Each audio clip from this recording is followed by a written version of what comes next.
¿Puede el mayor enemigo del Vaticano estar dentro del Vaticano? Durante siglos, la Iglesia ha combatido a una organización que opera en la sombra, la masonería. Pero, ¿y si esa guerra nunca terminó? ¿Y si los masones nunca se fueron? Papeles secretos, excomuniones, infiltraciones, lo que parecía solo una conspiración, tiene nombres, fechas y documentos, y en este video te lo vamos a mostrar. ¿Y si una sociedad secreta milenaria estuviera influenciando el corazón de la Iglesia Católica? Esta pregunta ha resonado en los pasillos de la historia durante casi 3 siglos, alimentando teorías, generando debates y creando uno de los misterios más fascinantes de nuestro tiempo. En 1738, el Papa Clemente XII emitió una prohibición que cambiaría para siempre la relación entre dos de las instituciones más poderosas del mundo occidental. En 2023, casi 300 años después, el Vaticano reafirmó esta misma prohibición con una fuerza renovada. ¿Qué secretos se esconden detrás de esta enemistad centenaria? Para entender esta compleja relación, primero debemos conocer a los protagonistas de esta historia. La masonería, lejos de ser simplemente una sociedad secreta, es una organización fraternal con raíces profundas en las guildas de constructores medievales. Sus miembros, conocidos como masones, se reúnen en logias, templos donde practican rituales simbólicos que han permanecido prácticamente inalterados durante siglos. La Gran Logia Unida de Inglaterra, considerada la madre de todas las logias masónicas, describe su misión como la promoción de la hermandad, la caridad y la tolerancia religiosa entre hombres de buena voluntad. Los símbolos masónicos, el escuadro y el compás, la escuadra y el nivel, el ojo que todo lo ve, no son meras decoraciones. Cada uno encierra enseñanzas morales y filosóficas que los masones estudian y aplican en sus vidas diarias. El escuadro representa la rectitud de conducta. El compás simboliza los límites que debemos mantener en nuestras acciones. Y juntos forman el emblema más reconocible de la fraternidad. Pero es precisamente esta simbología, estos rituales secretos y juramentos sagrados, lo que ha generado siglos de desconfianza y especulación. Del otro lado de esta ecuación histórica se encuentra la Iglesia Católica, una institución que abarca más de 1.000 millones de fieles en todo el mundo.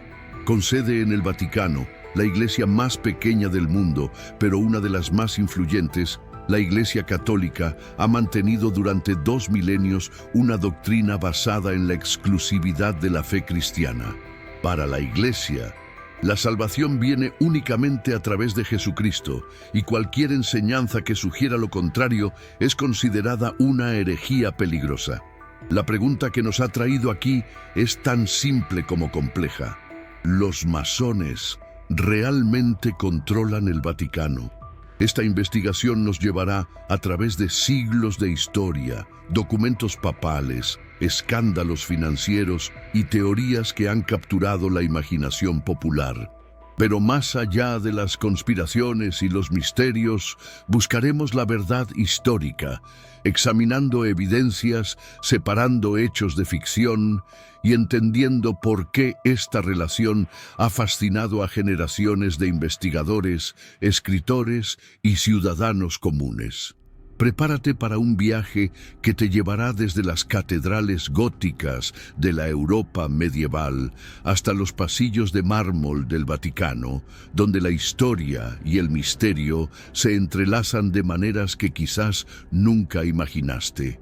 El 28 de abril de 1738, el Papa Clemente XII firmó un documento que resonaría a través de los siglos como el primer disparo en una guerra espiritual que perdura hasta nuestros días. La bula papal In Eminenti no era simplemente una prohibición, era una declaración de guerra contra lo que la Iglesia percibía como una amenaza existencial a la fe católica. Prohibimos severamente a todos los fieles de Cristo. que se atrevan o presuman ingresar a las mencionadas sociedades de masones, declaraba el documento papal con una autoridad que no admitía discusión. ¿Pero qué había llevado al Papa a tomar una decisión tan drástica? En la Europa del siglo XVIII, la masonería estaba experimentando un crecimiento explosivo. Las logias se multiplicaban en Londres, París, Viena y Roma, atrayendo a intelectuales, nobles y comerciantes que buscaban un espacio para el debate filosófico y el desarrollo personal. Sin embargo, para los ojos de la Iglesia, estos encuentros secretos, estos juramentos misteriosos y esta tolerancia religiosa que permitía a católicos, protestantes y judíos sentarse como hermanos en la misma logia, representaban algo mucho más peligroso que un simple club de caballeros. El Papa Clemente XII identificó 3 elementos que consideraba incompatibles con la fe católica: los secretos impenetrables que rodeaban las actividades masónicas, los juramentos solemnes que los miembros prestaban bajo amenaza de castigos terribles, y lo que él percibía como una amenaza directa a la estabilidad tanto religiosa como civil. La bula papal advertía que estas sociedades podían causar gran daño a la paz y seguridad temporal de los estados. Era una acusación que pintaba a la masonería no solo como una herejía religiosa, sino como una amenaza política. La respuesta masónica no se hizo esperar, pero llegó en forma de crecimiento. Lejos de disuadir a los católicos de unirse a las logias, la prohibición papal pareció despertar aún más curiosidad. En Francia, donde la tensión entre la Iglesia y el Estado crecía constantemente, muchos nobles católicos vieron en la masonería una forma de expresar su independencia del control clerical. En Italia, cuna del catolicismo, las logias comenzaron a operar en la clandestinidad, agregando una capa adicional de misterio y atractivo a sus actividades. Pero Clemente XII era solo el primer papa en una larga línea de pontífices que verían en la masonería una amenaza fundamental. Su sucesor, Benedicto XIV, reafirmó la prohibición en 1751 con la bula Providas Romanorum Pontificum, donde declaraba que la masonería era sospechosa de herejía. El Papa Pío VII, en 1821, fue aún más lejos, describiendo a la masonería como una secta de perdición. Este patrón continuaría durante más de 2 siglos, con cada papa sucesivo añadiendo su voz al coro de condena. León XIII, en 1884, publicó la encíclica Humanum Genus, quizás la condena más sistemática y detallada de la masonería jamás escrita por un papa, donde la describía como el reino de Satanás y acusaba a los masones de conspirar para destruir la civilización cristiana. La historia de Europa en el siglo XIX está marcada por transformaciones que cambiarían para siempre el mapa político y religioso del continente. En el corazón de estos cambios se encontraba Italia, donde se gestaba una revolución que no solo unificaría la península, sino que también pondría a prueba la relación entre la masonería y la Iglesia Católica de maneras nunca antes imaginadas. La unificación italiana, conocida como el Risorgimento, se convertiría en el campo de batalla donde 2 visiones del mundo, la secular y la religiosa, se enfrentarían en una lucha por el alma de la nación. Giuseppe Garibaldi, el héroe de la unificación italiana, era un masón orgulloso, miembro de logias tanto en Italia como en el extranjero. No era casualidad que muchos de los líderes del Risorgimento fueran masones. Giuseppe Mazzini, fundador de la sociedad secreta Joven Italia, Camillo Benso, conde de Cavour, y una constelación de intelectuales, políticos y militares que veían en la masonería no solo una hermandad, sino una herramienta para la transformación social y política. Para ellos, la unificación de Italia representaba más que la creación de un Estado nacional. Era la construcción de una sociedad moderna, secular y libre del control clerical. El Papa Pío IX, quien gobernaba no solo como líder espiritual, sino también como soberano temporal de los estados pontificios, vio en el Risorgimento una amenaza existencial. Cuando las tropas de Garibaldi marcharon hacia Roma en 1870, no solo conquistaron una ciudad, despojaron al Papa de su poder temporal, confinándolo a los muros del Vaticano. La Questione Romana, la cuestión romana, se convirtió en un símbolo de la lucha entre la modernidad secular y la tradición religiosa. Para la Iglesia, la pérdida de los estados pontificios no fue simplemente una derrota política. Fue interpretada como una conspiración masónica para destruir el poder temporal de la Iglesia. Los documentos de la época revelan la profundidad de esta convicción. El Papa Pío IX, en una carta a los obispos franceses, escribió: «La secta masónica es la sinagoga de Satanás, y sus iniciados son los ministros del demonio». Esta no era retórica vacía. Reflejaba una creencia genuina de que la masonería representaba una fuerza demoníaca trabajando para destruir la civilización cristiana. Los masones, por su parte, veían en la Iglesia una institución retrógrada que impedía el progreso de la humanidad. Esta mutua antipatía se alimentaba de malentendidos, pero también de diferencias filosóficas fundamentales sobre el papel de la religión en la sociedad moderna.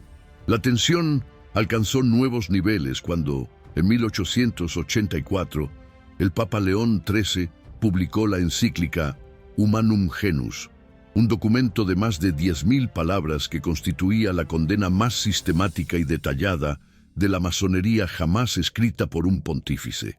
León XIII acusó a los masones de promover el naturalismo, la idea de que la razón humana podía alcanzar la verdad sin la revelación divina.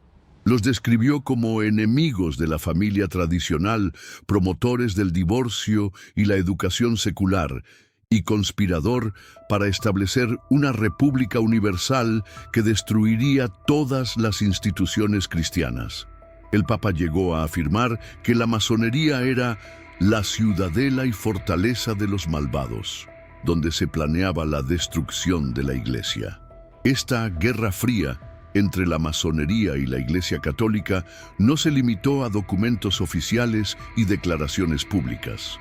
Se manifestó en la vida cotidiana de millones de católicos europeos, quienes enfrentaron una elección difícil: su fe religiosa o su participación en una organización que prometía hermandad, progreso y tolerancia. En Francia, donde la separación entre Iglesia y Estado se formalizó en 1905, muchos católicos encontraron en la masonería un refugio para expresar sus ideas progresistas sin abandonar completamente su fe. En España, donde la influencia clerical permanecía fuerte, la masonería operó en las sombras, atrayendo a intelectuales y políticos que buscaban modernizar el país. Cada país católico desarrolló su propia versión de este conflicto, pero el patrón era consistente: una batalla entre dos visiones del mundo que parecían irreconciliables. Esta pregunta ha mantenido despiertos a investigadores, escritores y teóricos de la conspiración durante décadas. La teoría de que los masones controlan secretamente el Vaticano no es una idea moderna. Tiene raíces profundas en la historia europea y ha evolucionado hasta convertirse en una de las teorías conspirativas más persistentes de nuestro tiempo.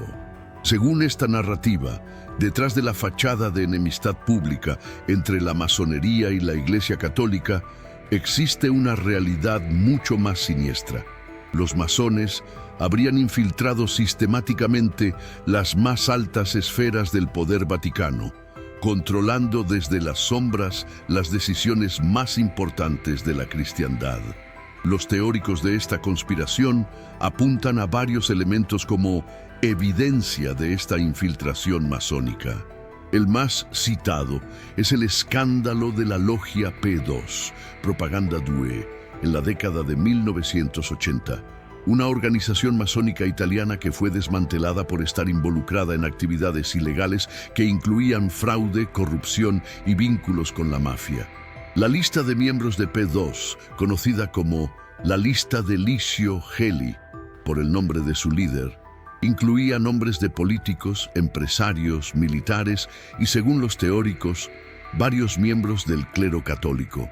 Para los conspiracionistas, este escándalo no era una aberración, sino la punta del iceberg de una conspiración masónica que se extendía hasta el corazón mismo del Vaticano. La muerte del Papa Juan Pablo I en 1978, después de solo 33 días en el pontificado, añadió combustible a estas teorías. Albino Luciani, quien había tomado el nombre de Juan Pablo I, era conocido por sus intenciones de reformar las finanzas vaticanas y limpiar la corrupción que había identificado en el Banco del Vaticano.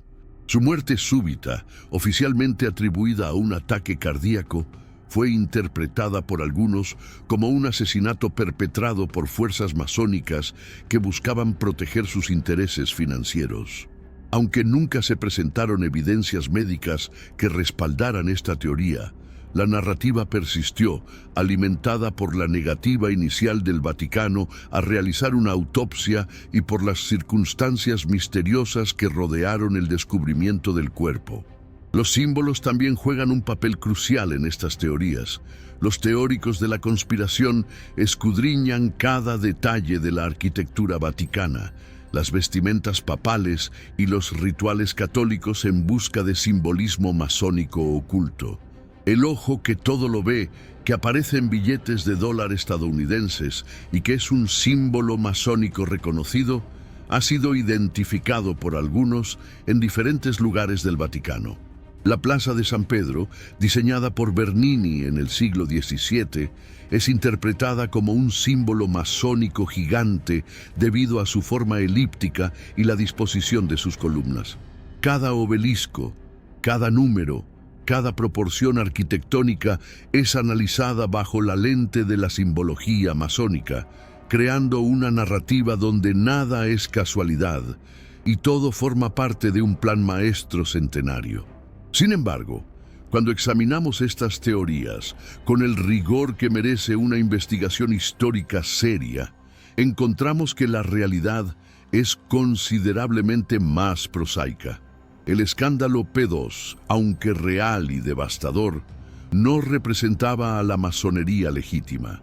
La Gran Logia de Italia y otras organizaciones masónicas reconocidas internacionalmente expulsaron a la P2 de sus filas mucho antes de que estallara el escándalo, precisamente por sus actividades ilegales y su desviación de los principios masónicos fundamentales. La P2 era, en esencia, una organización criminal que utilizaba el nombre y algunos rituales masónicos para sus propios fines corruptos, no una expresión legítima de la filosofía masónica. En las cálidas noches de Manila, bajo el trópico filipino, donde el catolicismo y las tradiciones locales se entrelazan como hilos de un tapiz complejo, se desarrolla una de las historias más fascinantes de la relación entre la fe católica y la masonería.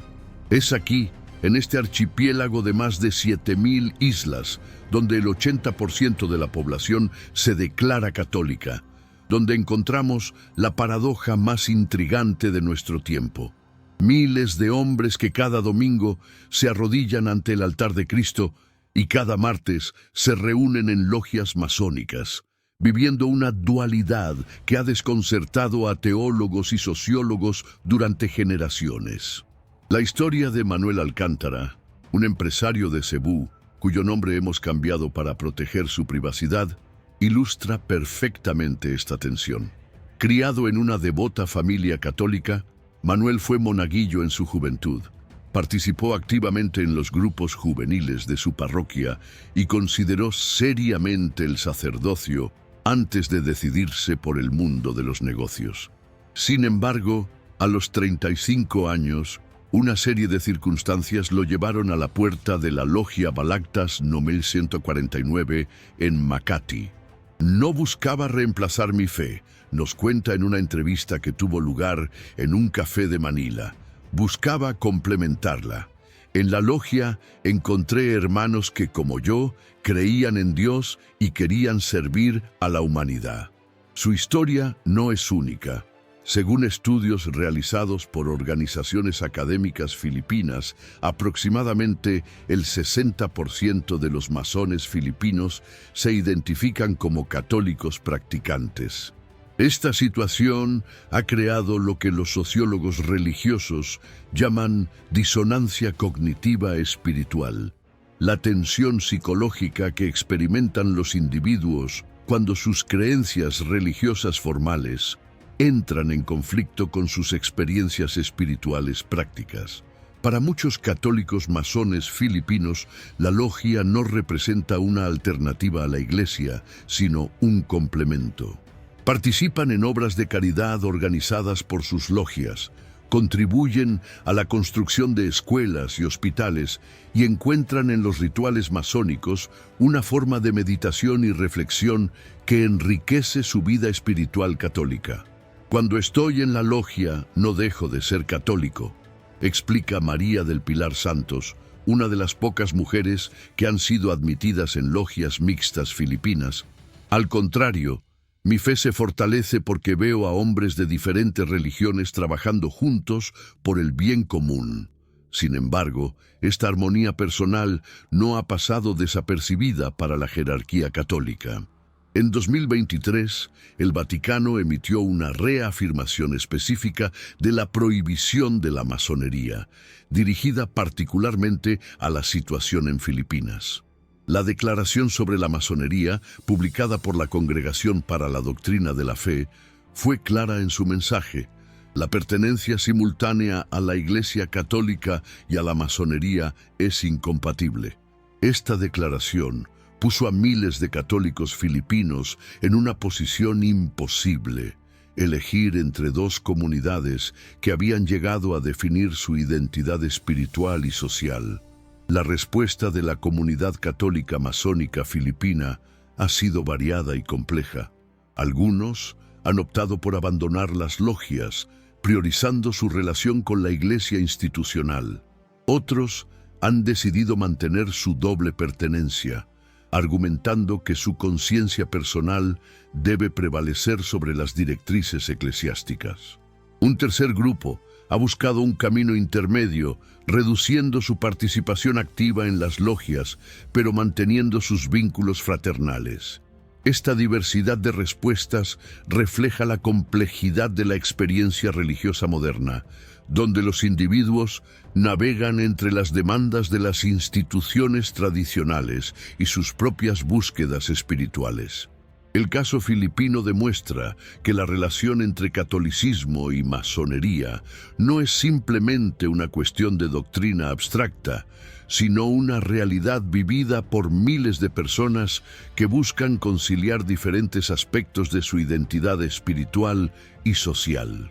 El 19 de mayo de 2006, millones de espectadores alrededor del mundo se reunieron frente a sus pantallas para presenciar uno de los eventos cinematográficos más esperados de la década: el estreno de El Código Da Vinci de Ron Howard, basado en la novela bestseller de Dan Brown. Lo que muchos no sabían es que estaban a punto de presenciar un momento definitorio en la percepción pública de la relación entre sociedades secretas y el Vaticano. Aunque la película se centraba en el priorato de Sion y los templarios, no en la masonería, estableció un precedente cultural que transformaría para siempre la manera en que el público general percibe las organizaciones secretas y su supuesta influencia sobre la Iglesia Católica. Dan Brown, el autor que catapultó estas teorías al mainstream global, no era simplemente un escritor de ficción. Se había convertido en el arquitecto de una nueva mitología moderna. Su fórmula era irresistible: combinar elementos históricos reales con especulaciones conspiratorias, crear personajes carismáticos que actuaran como detectives de la verdad oculta y presentar todo bajo la premisa de que la verdad había sido suprimida durante siglos por instituciones poderosas. Cuando Brown publicó Ángeles y Demonios en 2000, llevó esta fórmula directamente al corazón de Roma, presentando a los Illuminati, históricamente conectados con la masonería, como una sociedad secreta que había infiltrado el Vaticano para vengarse de siglos de persecución religiosa. El impacto de estas obras en la percepción pública fue inmediato y profundo. Las encuestas realizadas después del estreno de El Código Da Vinci mostraron que un porcentaje significativo de espectadores creía que la película estaba basada en hechos reales, a pesar de las repetidas declaraciones de Brown de que se trataba de ficción. Los tours turísticos del Vaticano comenzaron a incluir referencias a los sitios de Dan Brown, y las librerías experimentaron un aumento dramático en las ventas de libros sobre sociedades secretas, historia del Vaticano y teorías conspirativas. La línea entre ficción y realidad se había difuminado de manera peligrosa, creando lo que los académicos llaman el efecto Dan Brown, la tendencia del público a aceptar especulaciones ficticias como verdades históricas. La industria del entretenimiento, siempre atenta a las tendencias del mercado, respondió con una avalancha de contenido similar. Series de televisión como Los Templarios y Sociedades Secretas proliferaron en canales de historia y streaming. Documentales pseudoacadémicos presentaban teorías conspirativas con la misma solemnidad reservada tradicionalmente para investigaciones históricas legítimas. YouTube se llenó de videos que prometían revelar la verdad oculta sobre la masonería y el Vaticano, acumulando millones de visualizaciones y creando una economía digital basada en la especulación y la desinformación. Esta saturación mediática tuvo un efecto acumulativo. Cuanto más se repetían estas teorías, más plausibles parecían al público general. El Vaticano, tradicionalmente reservado en sus comunicaciones públicas, se vio forzado a responder a esta avalancha de especulación mediática.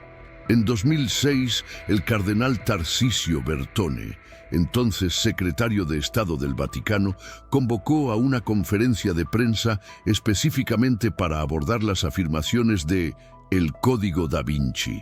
Es importante, declaró Bertone, que los católicos y el público en general entiendan la diferencia entre ficción entretenida y realidad histórica. La Iglesia lanzó una campaña educativa sin precedentes, creando sitios web dedicados a desmentir mitos comunes, organizando conferencias académicas y alentando a los teólogos a participar en debates públicos. Sin embargo, la batalla por la narrativa pública había demostrado ser más compleja de lo que cualquiera había anticipado. La era digital amplificó estos efectos de maneras que nadie podría haber previsto.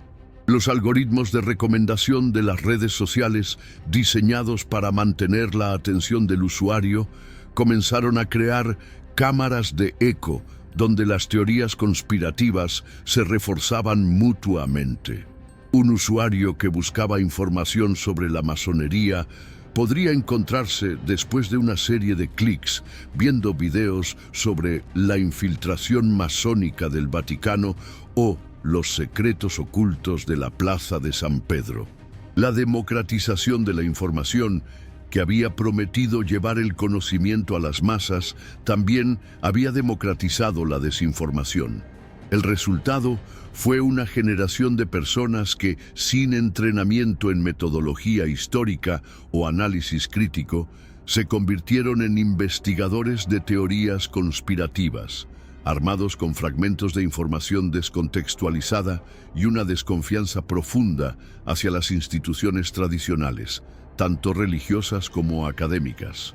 Hemos viajado a través de casi 3 siglos de historia, desde la primera bula papal de 1738 hasta las reafirmaciones del siglo XXI. Hemos explorado escándalos financieros, teorías conspirativas, historias personales de fe dividida y el impacto de la cultura popular en la percepción pública. Ahora, al final de esta investigación, podemos afirmar con certeza histórica que no existe evidencia creíble de que la masonería controle el Vaticano.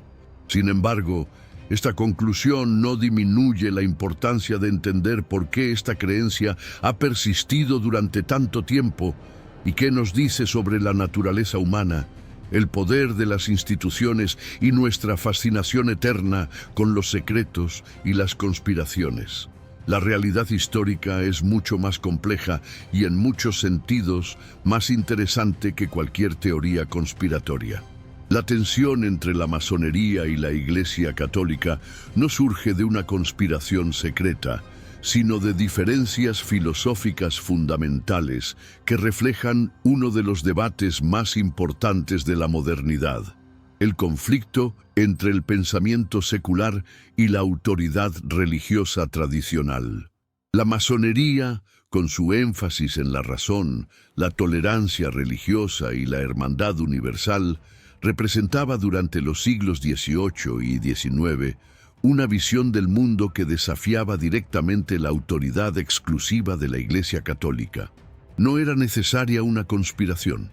Estas dos instituciones estaban destinadas a chocar simplemente por sus visiones incompatibles sobre la naturaleza de la verdad y el papel de la religión en la sociedad. Los documentos históricos que hemos examinado revelan que la hostilidad de la Iglesia hacia la masonería fue una respuesta defensiva a lo que percibía como una amenaza existencial. Los papas del siglo XVIII no estaban reaccionando a una conspiración masónica real, sino a la popularidad creciente de ideas ilustradas que cuestionaban la autoridad tradicional. La masonería se convirtió en un símbolo conveniente de todo lo que la Iglesia consideraba peligroso sobre la modernidad: el relativismo religioso, el pensamiento crítico, la democracia y la separación entre Iglesia y Estado. En este contexto, las prohibiciones papales no eran actos de paranoia, sino estrategias institucionales para preservar la autoridad eclesiástica en un mundo cambiante. El caso del escándalo P2 merece una atención especial en nuestras conclusiones, ya que representa el único momento en la historia moderna donde actividades criminales reales conectaron tangencialmente a organizaciones que usaban el nombre masónico con el Vaticano. Sin embargo, es crucial entender que P2 no era una logia masónica legítima, sino una organización criminal que operaba bajo un barniz masónico. La investigación judicial italiana demostró que P2 había sido expulsada de la masonería italiana legítima años antes del escándalo, precisamente por sus actividades ilegales. El hecho de que algunos miembros del clero aparecieran en las listas de P2 no indica control masónico del Vaticano, sino que algunos individuos dentro de la estructura eclesiástica fueron víctimas o cómplices de actividades criminales. Es la diferencia entre corrupción individual y conspiración institucional. Las historias personales que hemos explorado, particularmente en Filipinas, nos muestran que la relación entre catolicismo y masonería a nivel individual es mucho más matizada de lo que sugieren las posiciones institucionales oficiales. Miles de católicos han encontrado en la masonería una forma de expresar su espiritualidad y su compromiso con el servicio social que complementa, más que contradice, su fe católica. Sin embargo, la reafirmación papal de 2023 demuestra que la Iglesia institucional mantiene su posición de que esta compatibilidad es imposible. Esta tensión entre la experiencia personal y la doctrina oficial refleja uno de los desafíos más grandes que enfrentan las instituciones religiosas tradicionales en el siglo XXI. Cómo mantener la coherencia doctrinal mientras reconocen la diversidad de experiencias espirituales de sus fieles. La pregunta final que debemos hacernos no es si los masones controlan el Vaticano. La evidencia histórica es clara en que no lo hacen. sino por qué esta teoría ha tenido tanto poder de permanencia en la imaginación popular. La respuesta nos lleva al corazón de la psicología humana y nuestra relación con el poder, el secreto y la autoridad. Los seres humanos tienen una tendencia natural a buscar explicaciones simples para fenómenos complejos, y las teorías conspirativas ofrecen exactamente eso.